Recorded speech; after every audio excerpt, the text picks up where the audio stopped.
I'm ABC 15 education reporter Eleni Dow. The Arizona Department of Education just released the spring state assessment results, and the numbers are about the same as the previous year. We're taking a look inside the numbers and speaking to school districts about what they're doing to try and improve student outcomes. Is that first person point of view or second point of view? Every day, teachers work to educate students. Juarez. But Arizona's test scores tell a troubling story. In the Phoenix Elementary School District, scores are below the state average. We serve a very diverse community, and with that diversity come an incredible host of needs, both academically and socially, that we are every day working to address. So what are the scores? Well, in math, 33% of Arizona students are passing. In English language arts, it's 40% of students. So how does that compare to the last few years? Well, I'll bring in Garrett Archer for a deeper look inside the numbers. Garrett?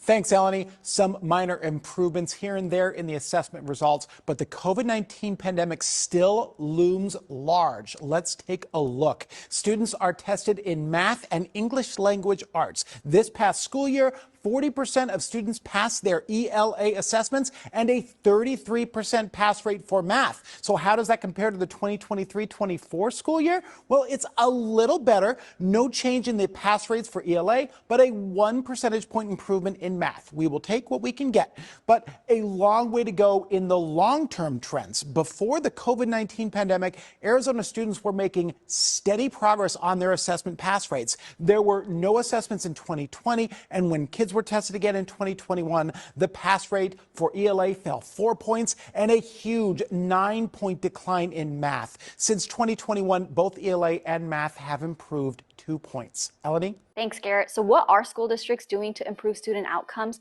Well, the Phoenix Elementary School District says it has a task force specifically looking at helping students improve math scores. That task force is now being built around teachers, administrators. We're hoping to bring some parents and some students into that task force as well to really identify what specifically do we need to be doing better in our middle school math areas. To see these numbers, they've barely moved. Is that normal? Most researchers suggest that it takes 3 to 5 years to see any kind of sustained changes in the state assessment data from instructional interventions. Some districts are already ahead. Higley Unified is testing above the state average and is building on that success. Last year, we had a very strong focus on intentionality.